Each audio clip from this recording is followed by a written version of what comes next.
Welcome to part 3 of this 3-part video series about wholesaling houses virtually. If you're watching this, you love the idea of being able to do deals remotely from anywhere in the world. On this video, I'm going to show you my 3-step proven process for finding cash buyers, how to assign your contracts digitally, and how to cash big fat checks without ever meeting a buyer or going to a closing. Now this video is laced with nuggets and tips that you won't hear anywhere else, so you're not going to want to miss this video coming up.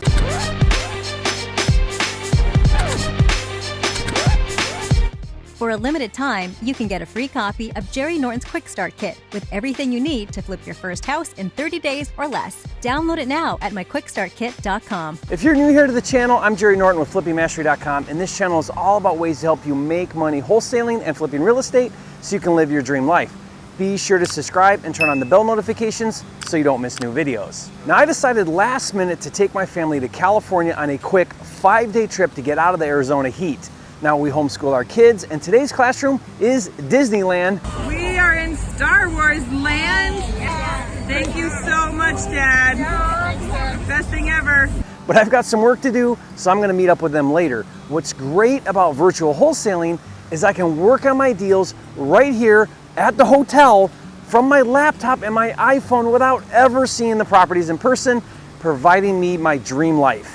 Now in video 2, I did a deep dive into how to find leads, analyze them, make offers, and secure the contracts.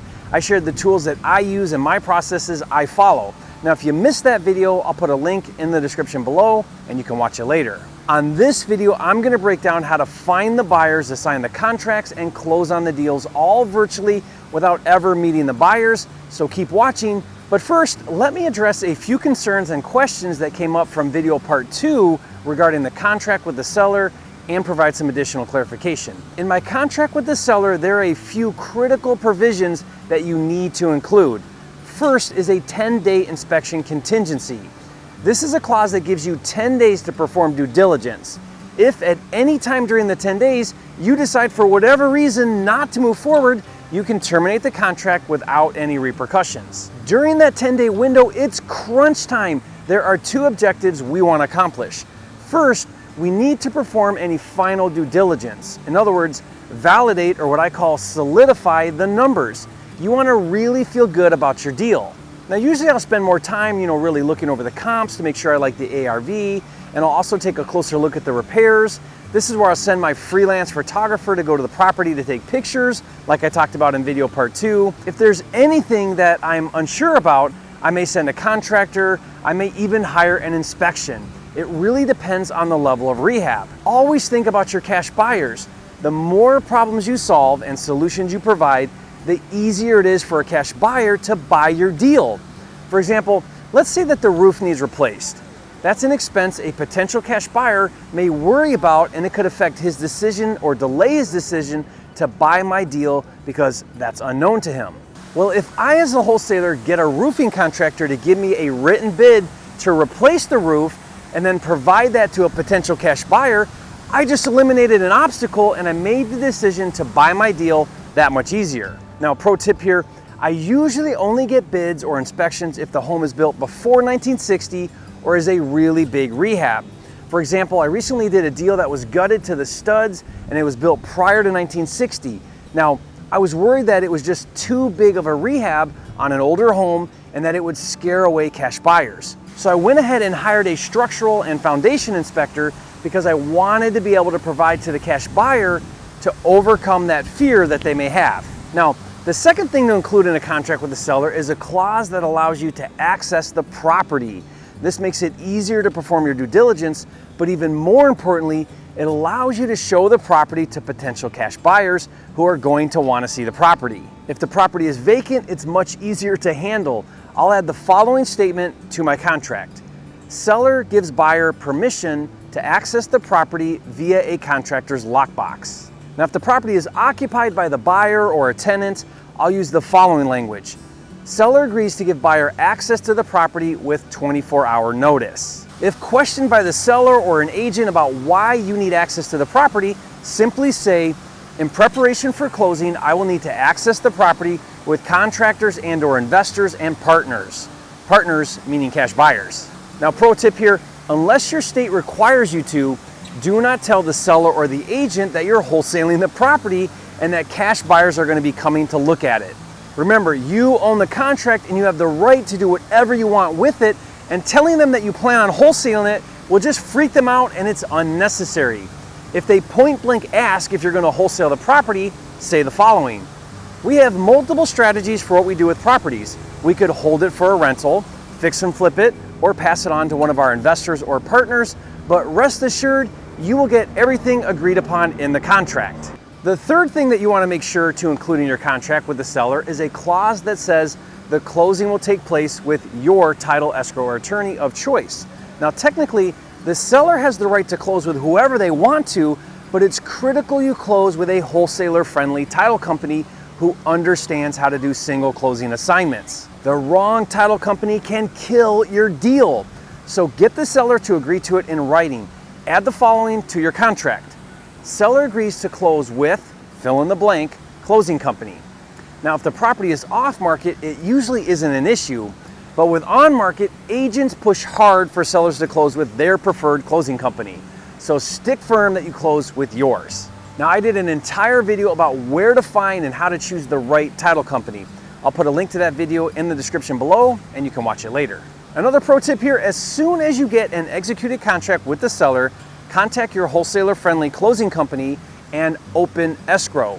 Tell them your intentions are to wholesale the deal and give them a copy of the contract as well as your earnest money check. Now, the fourth clause that I'll add to the contract is the seller gives you permission to market the property for sale. Now, this would be if you wanted to put a for sale sign in the yard or post it for sale online or even list it for sale on the MLS.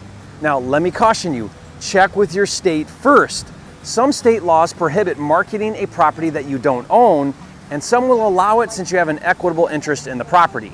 If your state allows it, I still recommend getting the seller to agree to it. Add the following to your contract. Seller gives buyer permission to market property for sale. Okay, so once you've got an executed contract with the seller with a 10-day inspection, it's time to find a buyer, which I'll show you how to do that in a minute. But first, the goal is to find a buyer within the 10 days. That way, if you're off on your deal, you can renegotiate or terminate the contract. Now, I found that if I've spoken to 10 to 15 active local cash buyers and I can't get a committed buyer in 10 days, I probably don't have a deal. Now, feedback is critical. Remember, they are local and active in the market. Ask them what they think the ARV is and why. What do they think the repair number is and why? With every buyer you talk to, find out what they think about your deal. Ask the following: what price would you need to get this deal at for it to work for you? By asking that question, you'll learn quickly what the cash buyer market is willing to pay for your deal. Then follow up with, if you can get this deal at that price, are you prepared to buy it now? This tells you if they're serious. Now, for example, let's say that you have a contract for $75,000 that you're trying to wholesale for $85,000, and let's say that during the 10-day inspection window, you talk to a dozen local active cash buyers, and the highest legit cash buyer is willing to pay $80,000. Now, in this scenario, you have two options. One, wholesale it to him or her for $80,000 and make a $5,000 wholesale fee instead of $10,000, or go back to the seller and renegotiate the price from $75,000 down to $70,000. That way, if the seller agrees, you still make $10,000. Here's what that would look like. You would say the following to the agent or seller: during my due diligence, I discovered that the repairs were more than I originally anticipated, and therefore I would still like to purchase this property, but will need a $5,000 price reduction from $75,000 to $70,000. Now, if the seller agrees, you just locked in your $10,000 wholesale fee. If he does not agree, you can move forward and only make $5,000 or terminate the contract. Okay, now let's finally talk about how to find a buyer. Now, if you recall, I mentioned in video part 2 to first get the deal and then find the buyer. So I'm assuming that now you have a contract with a seller in your virtual market and you have no buyers and you have 10 days to find one. Now, I have several methods for finding buyers virtually, but on this video, I want to show you my very favorite and most effective that as long as I actually have a good deal, I've always resulted in finding a buyer. And that's by finding on-market fix and flippers that are close to my deal that have recently sold a fixed up property. These are local active investors and the ideal cash buyers for your deal. I found that investors love to do repeat deals in the same neighborhood they're currently doing deals or have recently done deals. Finding them is really easy to do. Here is my 3-step process.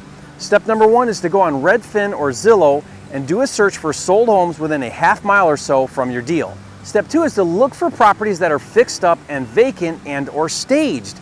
These are your fix and flippers. And step 3 is to call the listing agent who represented the flipper on the deal and tell them that you have a deal their investor may be interested in and offer to pay him or her a 5% commission if their investor buys your deal. Now, why 5%? Agents are used to getting 3%, so this really motivates them to get a buyer for your deal. Now, you could try and track down the cash buyers directly, but here's why at this stage I advise you not to. You only have 10 days to find your cash buyer. You need to move fast. The agents know the buyers and have relationships with them and will be motivated not just to get paid 5% from you, but also to get another property to relist and sell for their investors. And if their investor isn't interested, the agent may know other investors who would be interested in your deal. In other words, leverage the agents who are connected to the investors. Another pro tip here, later after doing the deal, when you have time, use a skip tracing service to look up the cash buyers to add to your list. That's how you build your cash buyer list as you go.